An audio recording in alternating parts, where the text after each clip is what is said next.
The British Parliament was a blur of activity today as lawmakers rush to get work done before they are forced to disband until mid-October. They approved a bill that requires Prime Minister Boris Johnson to delay Brexit, now just over 6 weeks away if he doesn't have a deal. They were also voting on his effort to force a snap election next month.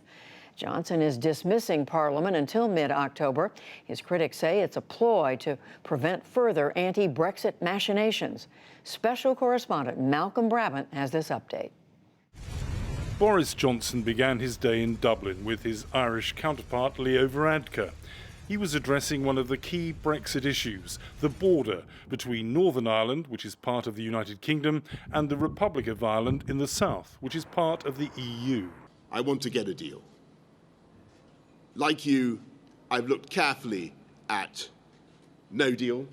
I've assessed its consequences, both for our country and yours. And yes, of course, we could do it. The UK could certainly get through it. But be in no doubt, that outcome would be a failure of statecraft for which we would all be responsible. Good morning. Johnson wants an alternative to what's known as the Irish backstop, a mechanism designed to prevent a hard border between the Republic and the North. The government in London opposes it because it claims it could keep the UK tied indefinitely to the EU. In the absence of agreed alternative arrangements, no backstop is no deal. As he returned to Westminster, Johnson's hands were officially tied by the final approval of a law designed to stop the government leaving the EU without a deal.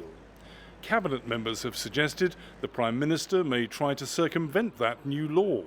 The bill's author, Hilary Benn, has threatened a legal challenge if that happens. If the government tries not to do what the bill, which will become an act on Monday, says very clearly they have to do, then it provides time to go into court.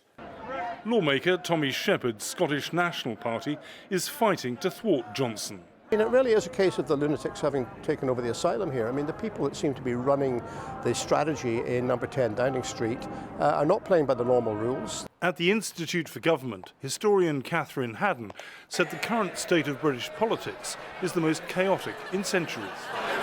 Parliament is the creator of law, so for them to even be talking about the idea of, not obeying the law or trying to find ways to disrupt the intention of that law is an incredible situation that we're finding ourselves in. One of the loudest voices of the Brexit campaign will soon be silent. House of Commons Speaker John Bercow promised to step down on October the 31st, the date Britain is scheduled to leave the EU. The reality is he jumped before he was pushed. His departure follows that of Pensions Secretary Amber Rudd over the weekend. She accused the Prime Minister of an assault on decency and democracy. Meanwhile, more and more EU member states are warning that a no-deal Brexit is looking more likely. The British Parliament has decided that it wants to prevent a no-deal Brexit, and we remain ready for discussion in principle. We must also make an orderly exit possible, which is preferable, but for this to happen, we finally need a decision and proposals from London. As Parliament began its last debates before being closed down by the Prime Minister, rival factions outside tried to make their voices heard. I'm very afraid. This smacks of 1930s Germany.